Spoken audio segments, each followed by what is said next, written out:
This comic book artist evolved tremendously through his career. Jae Lee is an artist known for his unique takes on texture, lighting, composition, and anatomy on figures, as well as developing his versatile abilities throughout his long-standing career, contributing numerous covers and interior art across most comic companies. His look is instantly recognizable, surreal, and impressive. Lee began with a string of Marvel titles in the early 90s, first for Marvel Comics Presents featuring Beast, and later taking over as main artist for John Byrne on his run of Namor, that Byrne continued to write. Lee's angular and exaggerated figure work display a more beast-like side of Namor that was a huge adjustment for John Byrne fans at the time. It also shows his charismatic and daringness to his approach that was instilled from the start. This trailed into other titles like Spider-Man and X-Factor, where his over-the-top anatomy and extreme dynamism across his layouts caught the attention of Rob Liefeld for Youngblood Strike 5, using several impressive techniques to render abstract and extreme layouts for his figures. What follows is the beautiful Wildcats trilogy for Jim Lee, with Sienkiewicz influence written all over it. This presumably opened the door for his own independent run of Hellshock in 1994. Hellshock is but one of many turning points in Jae Lee's tenure as an artist, taking less of an exaggerative approach and stepping into something more realistic. His placement of shadows and darkness on this title create an eerie and intense mood with a dark atmosphere through this title's run, especially with the perfectly chosen colors from Jose Villarrubia. The age of digital coloring certainly played a part in Jae Lee's look moving forward, beginning on 1998's Inhuman run with Paul Jenkins. This earned them both an Eisner Award the following year. His work on the Century with Jenkins is twice as brilliant. I really love Lee's use of shadow shapes on figures and environments. Jae Lee's work in the 2000s includes Fantastic Four 1, 2, 3, 4 with Grant Morrison, Captain America, Transformers, and G.I. Joe, where he finds the perfect colorist June Chung, his wife, who brings out such a grasping flavor to his style. Batman Jekyll and Hyde is his first DC work, and in 2007 to 2012, Lee adapted Stephen King's Dark Tower, possibly his most surreal and impressive work to date. In my mind, he develops fully and perfects his own voice by the time he reaches his run of Before Watchmen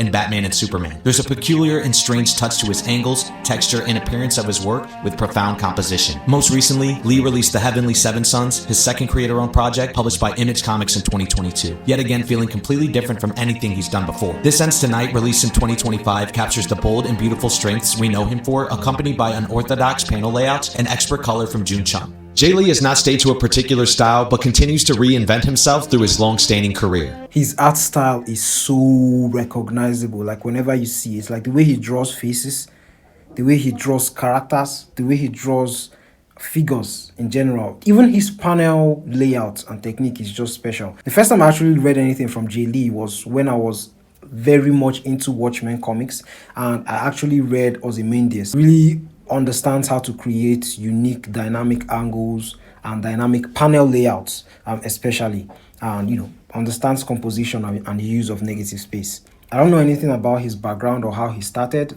The thing I know him for the most is actually Ozymandias and his work on Superman and Batman.